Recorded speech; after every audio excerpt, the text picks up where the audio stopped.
To my YouTube channel Sundu talks and talks నీటి అనుకుంటున్నారు. నేను మళ్ళీ ఒక రెసిపీ బ్లాగ్తో వచ్చేసాను అనమాట. సో ఏంటి అని అంటే రెసిపీ బ్లాగ్ వచ్చేసి చికెన్ పికిల్.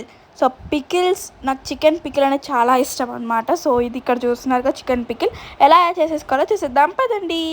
సో ఫస్ట్ అయితే చికెన్ పికిల్ మనమైతే ఫ్రై చేసుకోవాలి. బోన్లెస్ చికెన్ తీసుకొని చిన్న చిన్నగా పీసెస్ కట్ తీసి తెచ్చుకోవాలన్నమాట. లైక్ వాళ్ళని అడిగితే చెప్తారు 65 లాగా పీసెస్ అని చెప్పి. చాలా చిన్నగా ఉండాలి పీసెస్ అనేవి, చిన్నగా అంటే చిన్నగా. సో ఇక్కడ పెద్దగా ఉన్నాయి బట్ ఫ్రై చేస్తుంటే చాలా చిన్నగా కూడా అయిపోతాయి అనమాట. ఫ్రైకి అదంతా బాగా డీప్ ఫ్రై చేసుకోవాలి.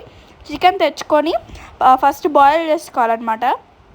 పసుపు ఇంకా కొంచెం ఉప్పు వేసి బాయిల్ చేసుకోవాలి. ఇక్కడ చూస్తున్నారు కదా, ఇలా బాయిల్ చేసుకోవాలి అనమాట చికెన్ పీసెస్ని అయితే. సో తర్వాత పీసెస్ బాయిల్ అయిపోయాక మనమైతే ఫ్రై చేసేసుకోవాలి పీసెస్ని. సో అంతలోపు మనమైతే ఇక్కడ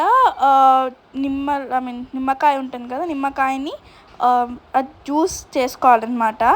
సో ఇక్కడ చూస్తున్నారా మీరు, ఇట్లా జ్యూస్ చేసుకోవాలి నిమ్మకాయని. కొంచెం అలా ఇది ఎందుకు అని అంటే మనం పికిల్ పైన వేసుకుంటే కారం అనేది తగ్గిపోతుంది దీనివల్ల. తర్వాత పికిల్ ఫ్రై చేసేసుకున్నాక ఇలా అవుతుంది అనమాట. చాలా క్రిస్పీగా ఫ్రై అవుతుంది.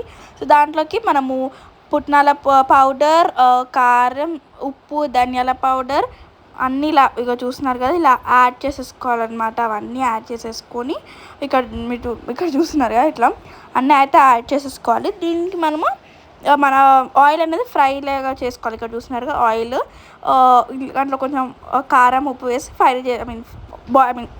ఇట్లా స్టవ్ మీద పెట్టుకోవాలన్నమాట. కొంచెం హీట్ అయ్యే వరకు.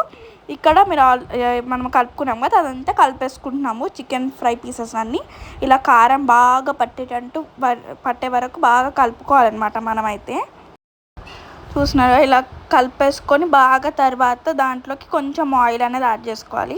ఆయిల్ యాడ్ చేసేసుకొని మనము కలుపుకోవాలన్నమాట. మనకి ఎంత ఆయిల్ కావాలి ఏంటి అనేది చూసినారా. ఇలా పికిల్ అంటేనే మనకి కారంగా అంత బాగుంటుంది కదా. దాంట్లోకి మనం ఇందాక నిమ్మకాయది అది ఏమంటారు జ్యూస్ తీసుకున్నాం కదా, అదంతా మళ్ళీ దీంట్లోకి యాడ్ చేసేసుకొని దీన్ని మళ్ళీ బాగా కలుపుకోవాలన్నమాట మనం చికెన్ పికిల్ని. ఎందుకంటే పికిల్ రెడీ అవుతుంది కదా, సో అదంతా కొంచెం టైం కూడా పడుతుంది పికిల్కి.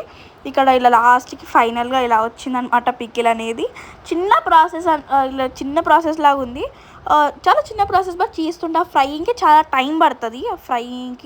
ఫ్రై చేస్తూ ఉండాలి, అదంతా మంచిగా అయ్యే వరకు చేయాలి కాబట్టి టైం చాలా పడుతుంది ఫ్రైయింగ్కి. సో ఇక్కడ నేను అన్నంలో కలుపుకొని తింటున్నా. సో ఎలా ఉందో మీరు చూస్తున్నారు కదా, ఇలా బాగా మంచి కారంగా వస్తుంది. పీస్ నాకు ఫేవరెట్ చికెన్ పీస్. సో చాలా బాగుంది చికెన్ పికిల్ అయితే. So please do try this chicken pickle at your home and let me know in the comment section. Bye bye.